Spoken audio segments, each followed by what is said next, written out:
Lea Ann Garfias is a wife, homeschool teacher, and mother of 4 who offers women hope in the not-so-glamorous life of motherhood. She says God can transform an ordinary life into extraordinary ministry, and she's living proof of that. Welcome to the Harvest Show, Lea Ann. I'm so excited to be here. Okay, so before the show, we asked you your children's ages. Yes, my oldest is 18. I just dropped him off at college a couple weeks ago. Gosh. And my youngest is 9. So I'm at a really exciting and fun stage in our family. You don't look like what you've been through. I mean, first of all, you look like you're 18 yourself. Thank you. You're my friend. You could have easily, walked into the dorm and said, "I'm here. Where's my room assignment?" But you've been through some things, and you talk to women about motherhood. And I remember saying to God that being a mother was a thankless job at times. I felt that way, and you are offering hope for this ordinary life to become an extraordinary ministry. Kind of give us your backstory. Because it is so frustrating. It is. And so tiring, and the day in and day out of dealing with the dishes and the laundry and the snotty noses, and then waking up the next day to do it all over again. It's not only thankless, but it can just seem like it's just futile because everything is just undone every day and you have to keep going. And women, I think all of us, we feel so frustrated and disillusioned by that. We look forward to motherhood and marriage and being adults, and then when we get into the thick of it, we realize that it's not glamorous, and millions of people aren't applauding me every day for making the bed. And that's where we lose sight of how God is using these relationships for an eternal purpose. That's what I really want to encourage women about, to hold on that God is using their love, their service every day, how God heals us from the difficulties that we went through, how we offer that same hope and grace to those around us makes so much of a difference. And Lea Ann, when did kind of that light bulb or that switch get flipped for you in your experience as a mom? I'm not sure it was a single light bulb moment. It feels like it was a journey, especially the first 10 years of motherhood, that struggle with, can't I make a difference? Can't I have some kind of impact? I think a lot of us want that. We want the accolades, we want a title, we want a big pat on the back for what we're doing. And then we have, at the same time, to have faith that our home life matters, and we want to put those relationships first. So that dichotomy from what we're hearing from the world and what our flesh wants, that big pat on the back, and then what we're actually called by God to do, is really a struggle that we face, and it takes a lot of faith and learning and God healing our hearts in order for us to come to a realization of how important that is. Okay, you said that you just dropped your child off at college, right? Which means a lot of people would see that as success, but there are mothers who are watching who did all the right things, and their children have, are on a wayward path. What do you say to them to get them encouraged? Well, I think one of the hardest faith journeys we face as mothers is not only instilling a love of God in our children, but then having the faith that God is going to work in that life, that is a separate relationship my child has with the Lord. I had that conversation with my son before he went to college, reminding him that while he's choosing his own career path and he's making the choices now for his life as a man, that my prayer for him is that his time in school in his early adult years, he'll begin an intimate relationship with God that is his own. He can't just skate by on my relationship with God. He's his own person, and God's going to deal with him separately. But that takes a lot of faith on my part too, because sometimes I'm like, I don't like what he's doing or the choices he's making, but I have to let God work deal with it. That's really hard for moms. In your experience, what are some of the obstacles that you've seen kind of stand in the way from us feeling like our ordinary is actually an extraordinary ministry? That laundry pile is the biggest obstacle that we face.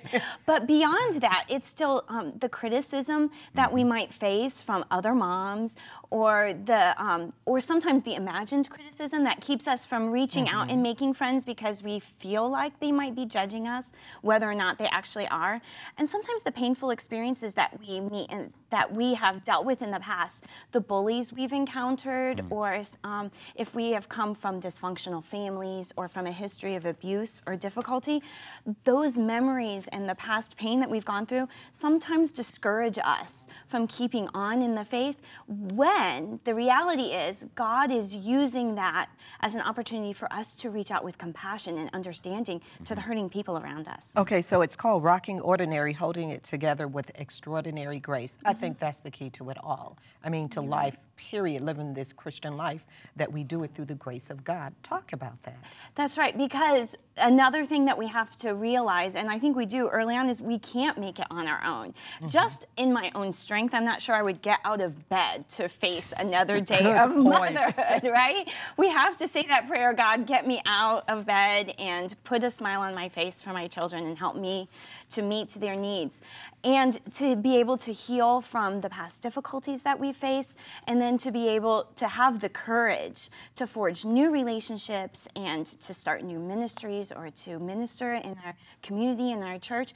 It takes a lot of grace of God to help us overcome those, and then to give us the wisdom to be able to meet those needs around us. Well, I should say that you do have a husband, and I hope that he helps along the way. I am so blessed in that. I have a really great husband, and he's the one really who taught me what unconditional love means, what it means to go forth in the grace of God, and to allow him to not only cover my sins, but allow me to be able to move beyond that.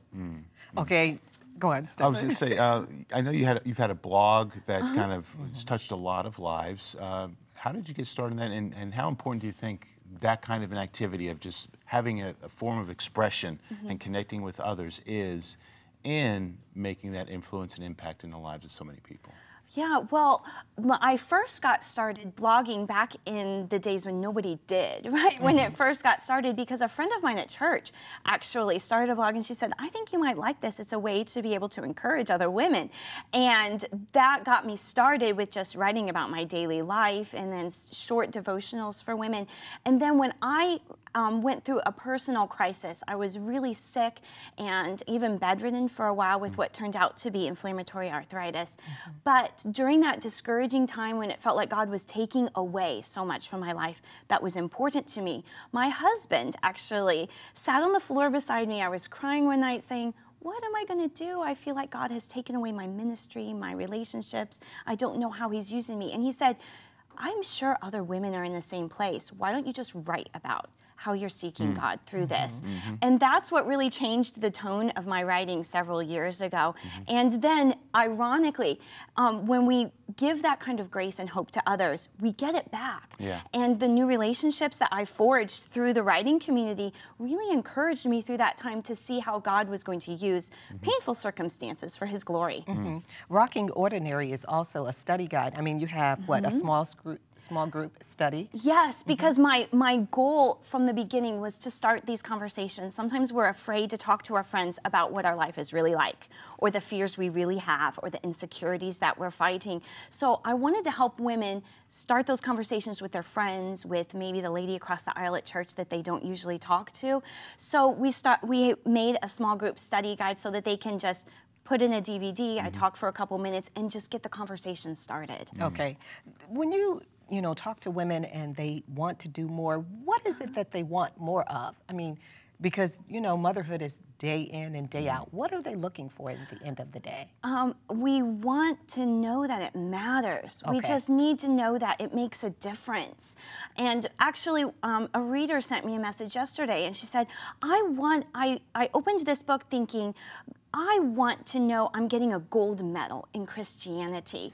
And she said, and what God showed me is I'm not competing against the women around me.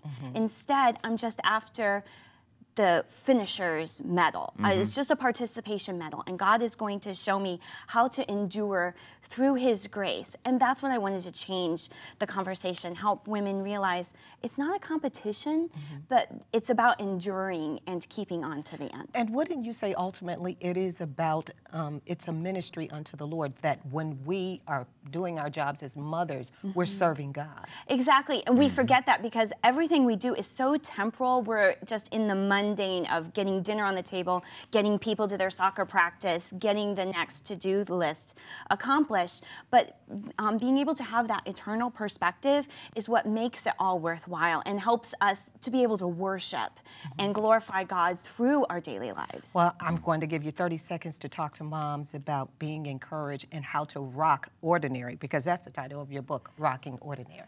Yeah, so that's the whole reason that I wrote this, is because I want you to know that every day counts, no matter how discouraged you might be over your to-do list and your messy house and the children and your relationships.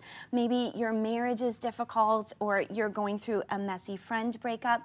No matter what you've dealt with in the past, God is using your life for eternal impact. So I'm hoping and praying for you that as you start reading Rockin' Ordinary, it will open your eyes to the amazing way that God is working through you in the lives of countless people around you. Amen, Amen. to that. To connect with Lea Ann, go to lagarfias.com or go to harvest-tv.com for a link to Rocking Ordinary. Coming up later, Drew Summerall shares how you can help reach hungry children with the Spread the Word campaign. But up next, Brian Bush joins us with today's Holy Land moment. We'll be right back.